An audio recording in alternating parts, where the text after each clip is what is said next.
Good morning, Dr. Love. Ay, Congrats good morning. po. Salamat, nakarating kayo. O nga po at Pinaka-importanting araw ngayon dito ng aking anak. grabe. Oo. Aking scout pala. Talagang pinagpala. Oo. Pinagpala si Dr. Love. Dr. Love, ano po ang pakiramdam? This is the day na kung saan yung ribbon cutting ng bahay ni Baby Beyonce. Siyempre, unang-una, masaya ako dahil pagkatapos ng mahabang panahon ay nabuo na rin ang bahay Nabuo nila. na rin. Kumusta po ang ano ko? Sa palagay niyo, kumusta yung pakiramdam ngayon ni Beyonce? Kaya ako nag-chills dahil ayaw kong umiyak. Ako nang umiyak makikita ng Ay tao. nako. Sigurado, Dr. Love. Totoo lang. Dr. Love, aabangan namin mamaya. Oo, salamat talaga. Ay, ganda siya. Sabi ka ding. Kumbaga, nung March 1 na postpone pero ngayon wala, diretso na. Oo, tuloy lang. Talagang dumating na yung punto na minsan talaga nagkakaproblema. Pero dahil sa pagtulong-tulong natin lahat, yung namin dalawa ni Bulong, natapos din namin. Natapos din. At nang matiwasay at maayos. Kumbaga, Dr. Love, maraming nag-aabang nitong ribbon cutting. Ito ang pinakaabangan sa lahat dahil ito kasi ang pinakamalaking pabahay ng Kalingap na so far na nagawa ni Kalingap Rap na worth 3 million. Wow, talaga. grabe. Na worth 3 million. Wow, Talaga. grabe. Abangan ng may sponsor. Marami, Abangan ng viewers. Lahat dami ng tao. nag-aabang, Dr. Dami Love. nag-aabang, oo.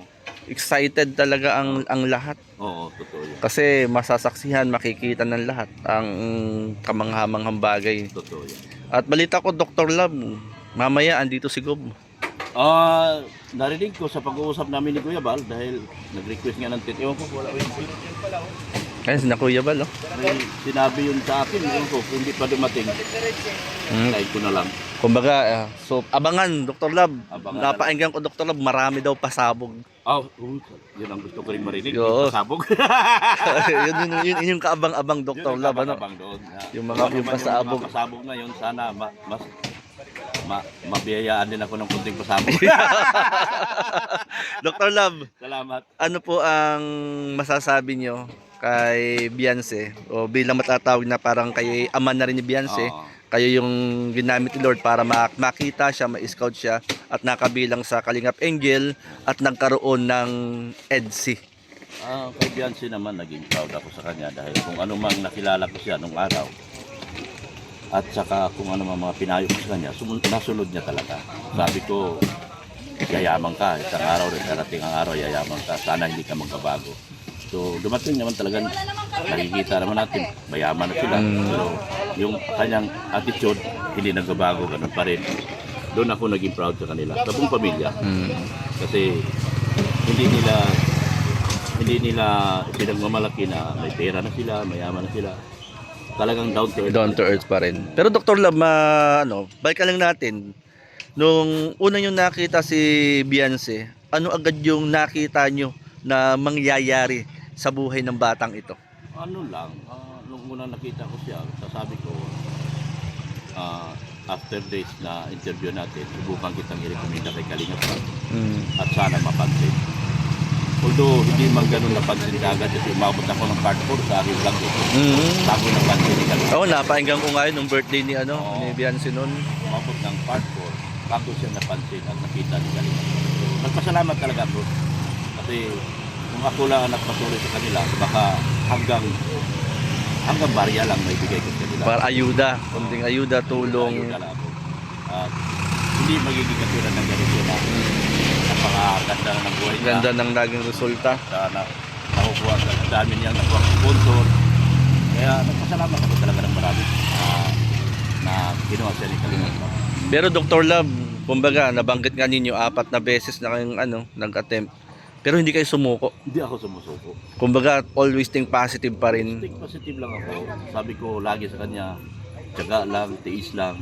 May araw din darating na mapapansin tayo. Sabi ko, huwag masyado na maulan. Dumarating nga yung punto na desperado na yung bata eh. Kasi supposed to be after nung last year, pupunta na sana siya ng Tabaco. Sabi ko, kung hindi ko naabutan at hindi ko napigilan, walang Beyonce. Mag-ano, Dr. Love sa tabako? taga-Tabaco kasi ang lahi niya. Ah. Nandun yung mga tiyahin, doon siya nag-aaral, doon siya pag-aaralin. Supposed to be ng tiyahin niya. Sabi ko, wag, sasagutin ko pag-aaral mo, huwag ka lang umalis dito. Kung pala kung natuloy yun, walang Walang Beyonce. Beyonce ngayon. Walang EDC. EDC. Pero dahil sa napigilan ko nga, at sabi ko, ako bahala sa lahat ng gastos mo, basta huwag kang umalis dito. Kumbaga talagang meron kayong Sinugal ko na. Sinugal na ninyo, Yun na yung pinakahuling para ako na isinugal ko na. Tapos, yun yung time na sinabi ni Kalinga Prab, kukunin ko na siya. Ano naramdaman niyo nun? Ay, grabe, tuwan-tuwa dahil siyempre, gusto ko siyang tulungan pero wala akong magagawa dahil alam mo naman, nakita ko ng araw, kapiraso lang din, galing pa ako sa problema, galing pa ako sa mga sobrang bus noon. Di ba? Talagang lang, fighting spirit na lang talaga nagdala sa akin para madala ko siya rito sa mapapanatili ko siya dito sa Kalinga. Siguro Dr. Love nung kinuha ni Kalinga Prab si Beyonce, overflowing talaga. Salamat ako dun sa mga unang tumulong talaga. Yung unang tumulong na nawala na nga siya ngayon, si Sir Winnie, yung unang tumulong talaga, unang naglabas ng kanilang mga pera. Dr. Love, kumbaga talagang hindi sukat akalain na, no? Talagang dumagsa, bumuhos, kumbaga ay parang Unang vlog pa lang, medyo hindi pa ganun kadami. Barya-barya pa lang nakukuha namin. Pero meron ako isang tao talaga na nag-stick talaga kay Beyonce noon. Yung si Sir Winnie, shout out sa Sir. Nagtakarin po ako na nawala na si Sir Winnie. Siya talagang unang naglabas ng pera. Dami niya nilabas na pera. Tapos doon na, nagsimula na, nagsunod-sunod na lahat. sunod na. Yun na pumasok si Sir Leo Day. Yun na, doon na. Naglabasan na lahat. Ang daming sponsor talaga. Salamat kay Sir Leo Day. Hanggang na hindi talaga umaalis. Nandiyan yung suporta talaga. Hanggang ang suporta talaga. Kagaya ngayon, Dr. Love, mamaya sigurado baka speechless si Beyonce nito. Sa akin palagay, parang totoo. Ganun Di talaga. ba? Oo. Ang Dr. Love kaya mamaya, siyempre magsasalita rin kayo yan. Oo, sasalita.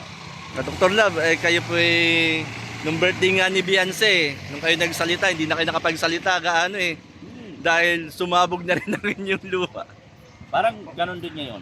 Ngayon nga, iyak na ako pero pinipigilan ko. Pinipigilan ko lang dahil Paano ka makikita kung iyak na may sanglas ka man? akong gisaglasan dyan kay para di makita. Pero Dr. Love, maraming salamat po. Salamat. And syempre, congrats po sa inyo. Salamat. Nagtagumpay po kayo na ang isang Beyonce ay nagtagumpay Salamat. sa pamagitan ng Lord at ginamit din kayong instrumento. Yan, salamat Dr. Love and congrats po ulit. Sige.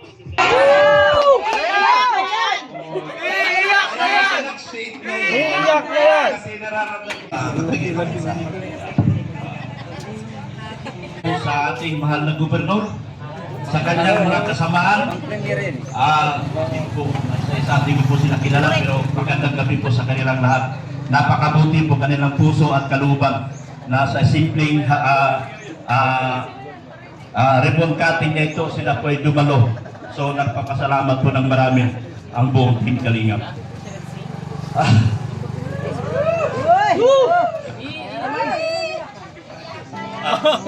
Umiyak na si Dr. Love. Iiyak na yan. Sa totoo lang, pagbalik tayo sa umpisa kung paano ko na-umpisa na scout si Beyonce. Doon ako naawa kay Beyonce. Sabi ko, napakaganda mo para magiging isang labandera ka lang. Hindi ka nababagay na. Ang sabi ko, susubukan kitang i-block. Malay mo isang araw, may rekomenda kita kay Kalinga Prab. At hindi din po talaga nagkamali at hindi po nagtagal sa pang-apat na episode ng aking vlog. Siya po ay tinawag at ginusto na ni Kalinga Prab na i-vlog. So nagpapasalamat ako sa mga taong nagbago sa kanilang buhay.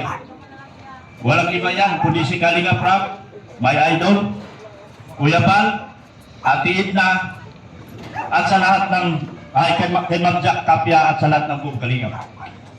Isa sa pinasalamatan ko sa araw na ito, ang naging buhay ko rin kung paano ako naging nakarating sa Kalingap.